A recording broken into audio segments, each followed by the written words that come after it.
Soldiers deployed for intrinsic action in the Kuwaiti desert remain safe. Safety in the desert is unique in the fact that soldiers are constantly in a tactical situation. This makes the emphasis of reducing risk and the possibility of accidents that more important. The trick to safety is to prevent, not react to an accident.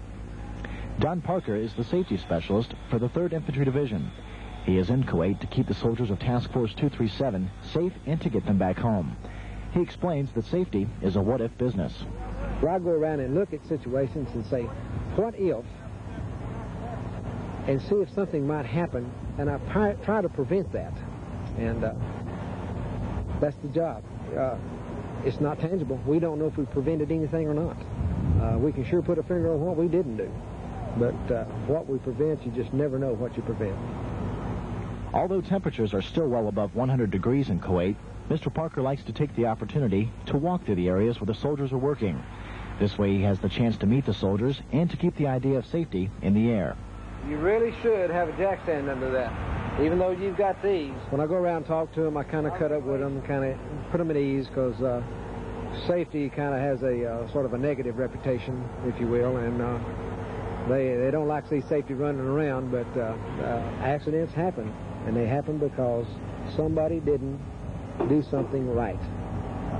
So if everybody is aware of safety and see something that might cause an accident, if they corrected that situation at that time, it might could have done something prior to an accident. Reporting from Camp Doha, Kuwait, Specialist Scott Speaks, AFN News.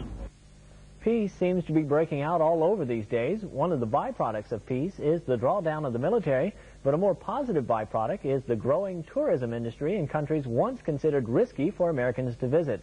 Specialist Lee Allen reports.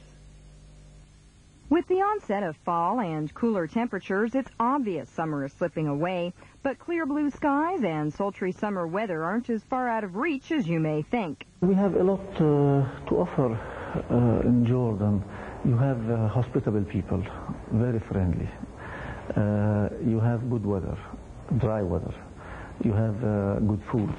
If you like to change, for a change, have a Jordanian food. It's a very good food. It's a very hospitable and friendly country. And lots of people are really nicely surprised how clean it is. And the list doesn't stop there. And we have the Aqaba and the diving. And last and but least, we have Petra. It's an amazing Nabatean city, 2,000-year-old city, rose red city, carved in the mountain rock. So before you pack away your swimsuits and shorts, check into the year-round summer vacation opportunities in Jordan. Your SATO office can tell you more. Specialist Lee Allen, AFN News. And that's your morning news. Dollar rates and the weather forecast are next. Have a great day.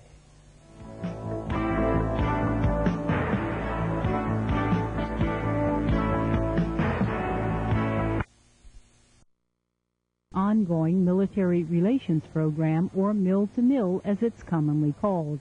The program was designed to enhance long-term relationships with the defense forces of emerging democracies.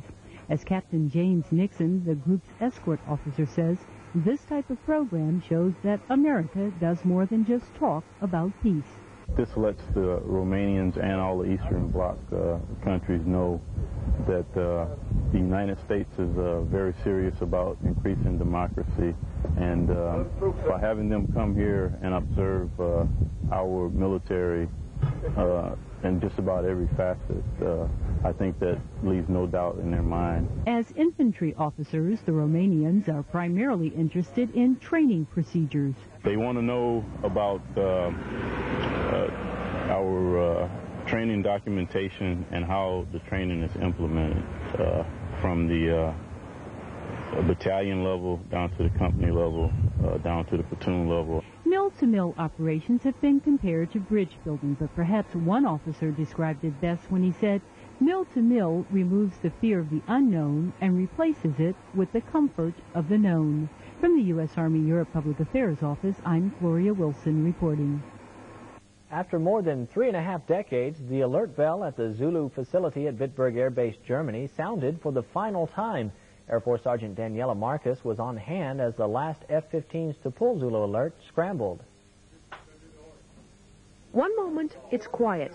The next...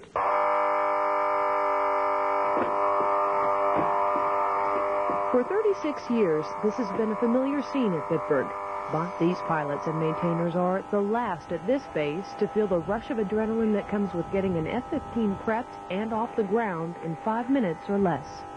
It's always been sort of an interesting mission to be able to practice jumping in the jet and cranking up as fast as you can and getting airborne and going to intercept somebody. That's always a real blast. And, of course, flying F-15 is a great thing to do.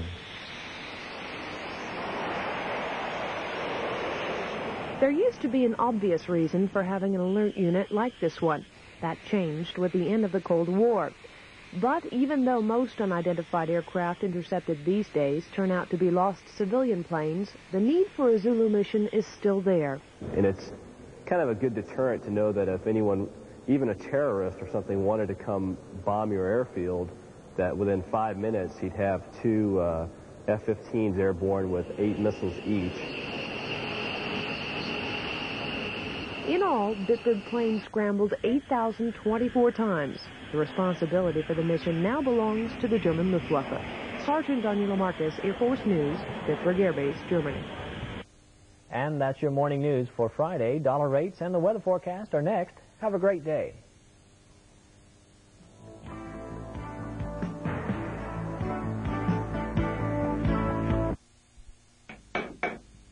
It's a 6-day work week for 7th Medcom team members in Moscow, Russia. There's plenty to do,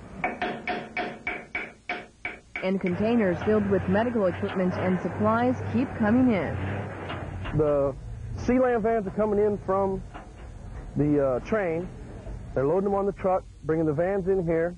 We download the vans, place them in the warehouse so that we've got them separated. We know which site they're going to. And then as we get the cargo vans in, then we go ahead and load them up and send them to each individual site. We'll take the site X-rays out to go to CMS. We'll take the surgical trays out, just stack them up right over there. The stuff that needs to go to surgery, and the rest of it's just general medical supplies that will be divided up by the director when he decides where these things need to go. So far, 243 of 400 containers are in Moscow. Of those, 7th Medcom team members have unpacked 129. The remaining containers are on trains 4 and 5, which are en route. With the USAFE Public Affairs Office, Diana Dawa reporting.